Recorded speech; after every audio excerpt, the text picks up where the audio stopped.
Hi again, guys.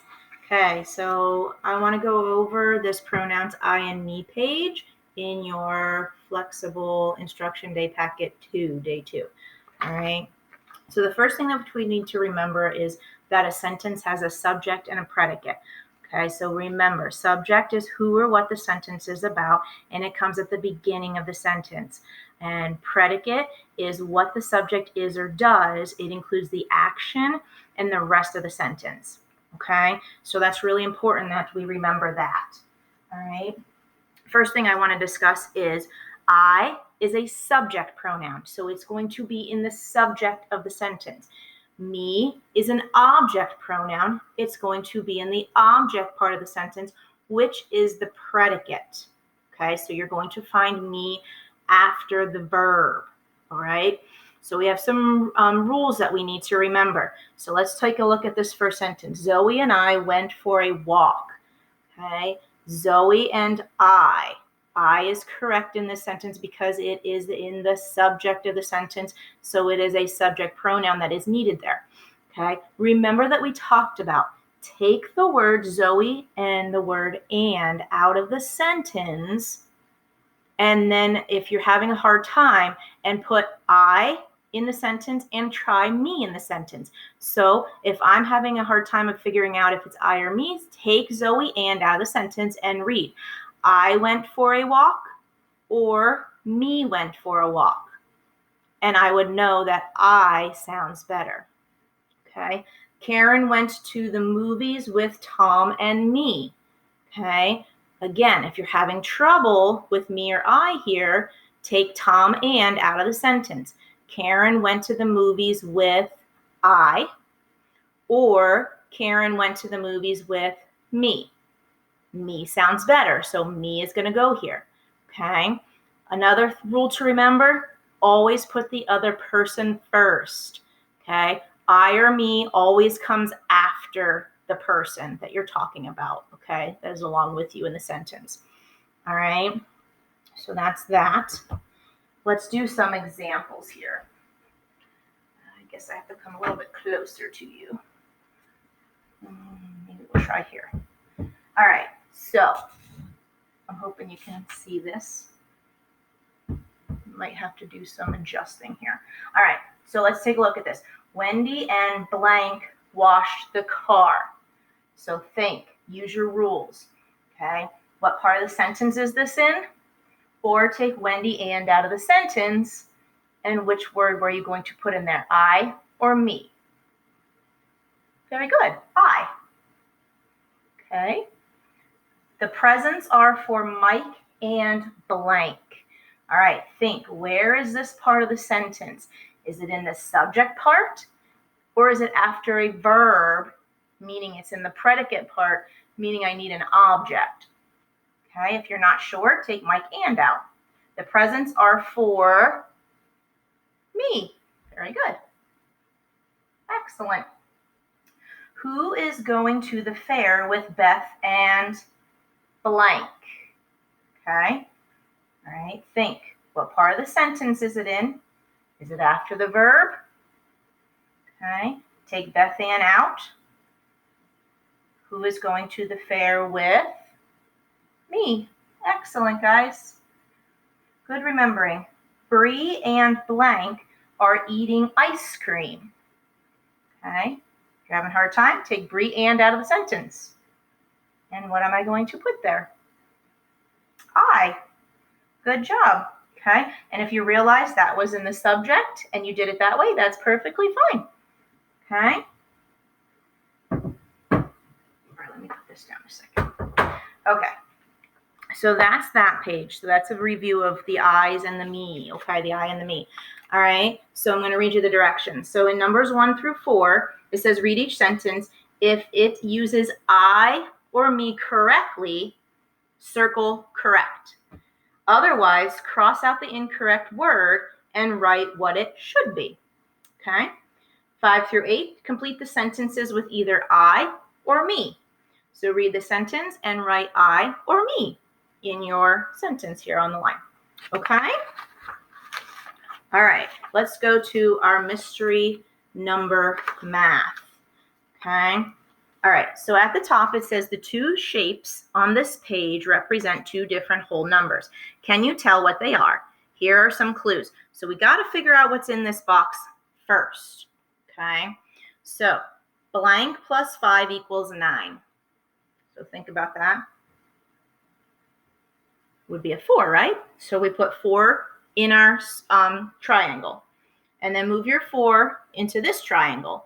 Now, if you look here, we have the triangle is less than the circle. So that means the 4 needs to be less than whatever we put in the circle. To figure out the circle, we need to know our multiplication. So blank times 9 equals 72. Okay, think about that. So blank times 9 equals 72. 8, excellent. So write 8 in the circle and 8 in this circle. Okay, now your next step is to fill in your triangles with 4s, fill in your circles with 8s.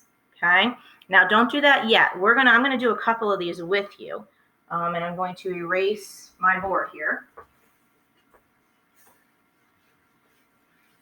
All right, so the first one I want to do with you is number 7.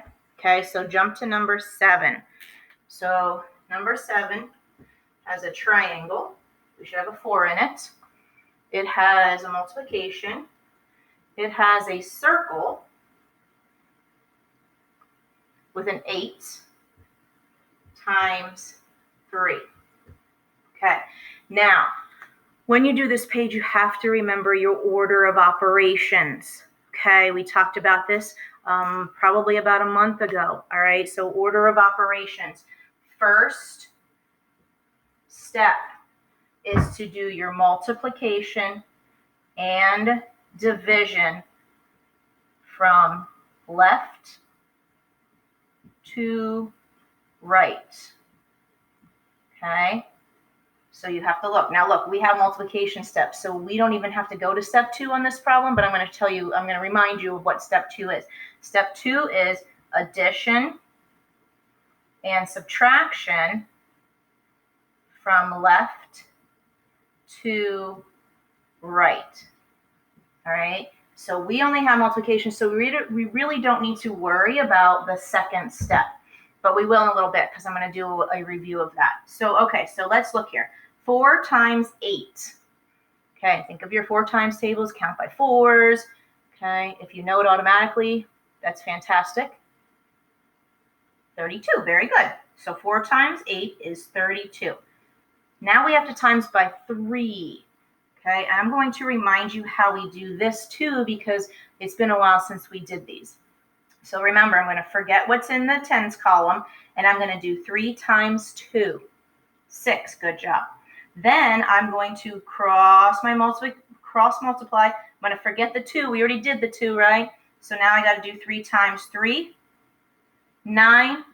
So my answer is 96. Okay, so you're going to need to remember those. That's that step for some of these problems. All right, let me erase that one. And I want to do number 13. Okay, number 13. So number 13 is we have a circle with an 8 in it plus 28 divided by 4. Oop, triangle. 4. All right, now if I look here, I have a addition and I have a division problem.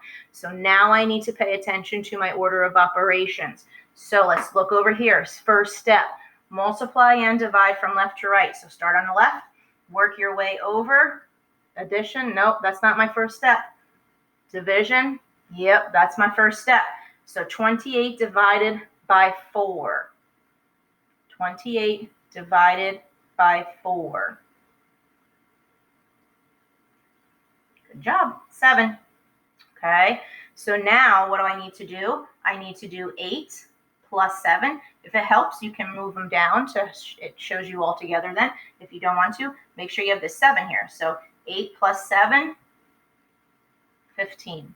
Okay, now remember, I want you to show your work, so I need to know what you did first on this page. So I need to see these numbers, okay, to show me that you were following your order of operations, okay? So if you need to write this down, do that. So first step in order of operations, multiply and divide from left to right. Okay, if you have no multiplication or division, then skip that step. Go right to add and subtract from left to right. Okay. If you have, like the first one, if you have no adding and subtracting, you're just doing the first step. Okay.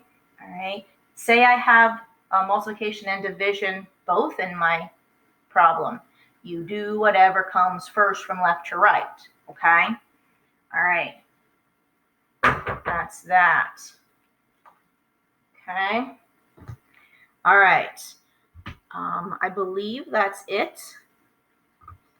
If you have any questions on these 2 pages, please email me or parent square me with any concerns, okay? If you get confused, you forget the order of operations, whatever it is, you can re-watch this video, all right? Good luck, guys. All right, I'll talk to you later. Bye.